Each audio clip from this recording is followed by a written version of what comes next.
में अंजू जी यहाँ उपस्थित हो गई हैं और संदीप शजर साहब की वंदना जी यहाँ आ गई हैं। सबका बहुत बहुत स्वागत है। बहुत दूर से ये लोग आए हैं, गाजियाबाद से, और संदीप भी बहुत दूर रहते हैं, बुराड़ी में, इतने दूर से आए हैं। सबका स्वागत है।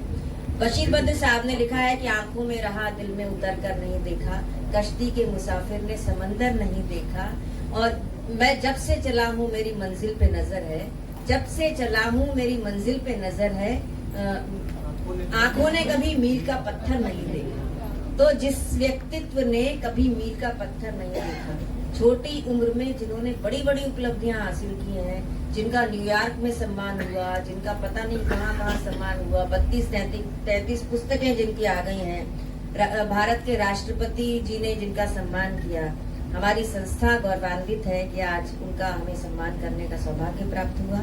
और आदरणीय प्रमिला भारती जी जो अपनी पेंशन में से, देखिए बहुत कम लोग ऐसा सोचते हैं, छोटी छोटी जो अनुव्रत एक चलाया ना जैन समाज ने, वो यही है अनुव्रत। छोटे छोटे संकल्प लें और उन संकल्पों से बड़ा काम हो जाता है। तो ऐसे ही प्रमिला भारती जी ने सोचा कि हम भले ही राशि छोटी है, लेकिन उनकी पेंशन की राशि से है तो वो राशि 11 लाख या 11 करोड़ तक हो जाती है। जो 11,000 की राशि है वो बहुत बड़ी राशि हो जाती है। और प्रमिला भारती जी के नाम का सम्मान मिलना हर एक किसी के लिए बहुत गौरव की बात है।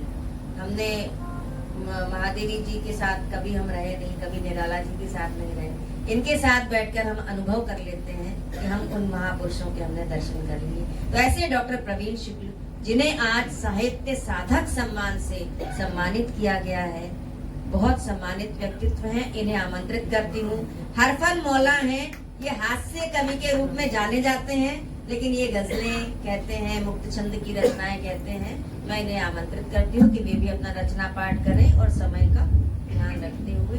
वत्सल बाबू भी यहाँ उपस्थित हैं, राजेश जी भी जो बहुत अच्छे चित्रकार हैं, राजेश जी, राजेश कुमार जी, उनका भी हम स्वागत करें।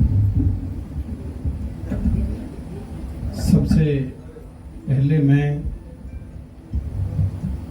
आदरणीय मेरी बड़ी बहन, और इस समय मुझे लगता है दिल्ली की ही नहीं वरन पूरे भारतवर्ष की वरिष्ठतम सक्रिय सृजनात्मक कवियत्री, न वो वरिष्ठतम भी हैं, हो सकता है कि कोई 85 से अधिक आयु की हो, लेकिन सक्रिय भी हैं और लगातार अभी भी सृजनरत हैं।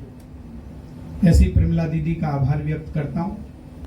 एक वर्ष में कई बार उनका फोन आया तो मैंने यही कहा कि दीदी आपके द्वारा प्रदत्त किया गया 1 रुपया भी 1 लाख रुपए के बराबर है।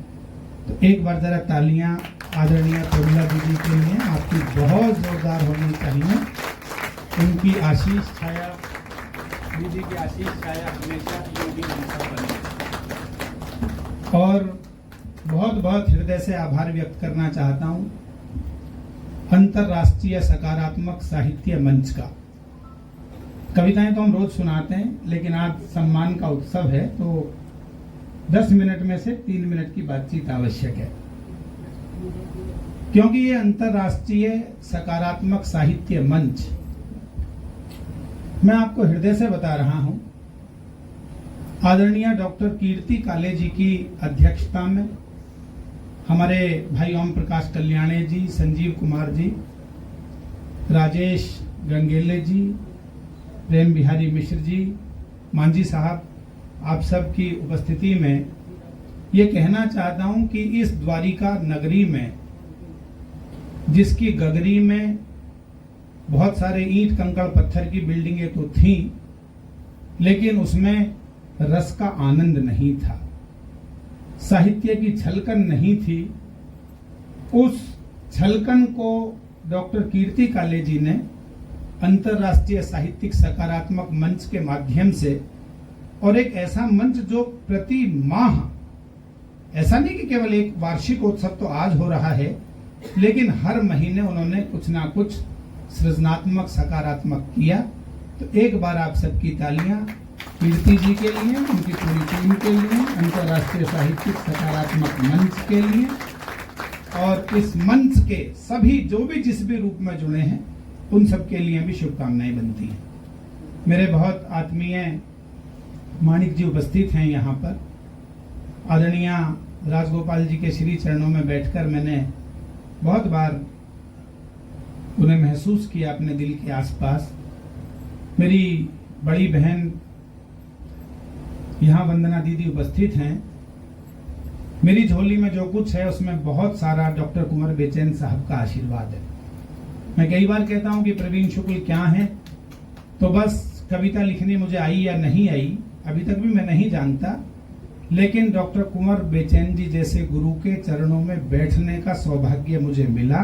ये शायद मेरे जीवन की सबसे बड़ी उपलब्धि मैं मानता हूं। कविता की उपलब्धि शायद दूसरे नंबर पर। आदरणीय अंजू भाभी की उपस्थिति है और एक महनीय विभूति यहाँ और उपस्थित है जिनका मेरे जीवन में शायद मैं समझता हूं कि क्या मैं उन्हें कहूं। बहुत सारे लोग मुझे कहते हैं कि प्रवीण शुक्ल जी हमारे सोर्स ऑफ एनर्जी हैं, लेकिन एक ऐसे यहाँ व्यक्ति बैठे हुए हैं जिनके लिए मैं कहता हूं कि ये मेरे भी सोर्स ऑफ एनर्जी हैं। मेरे बहुत आत्मीय बड़े भाई राजेश कुमार जी यहाँ उपस्थित हैं।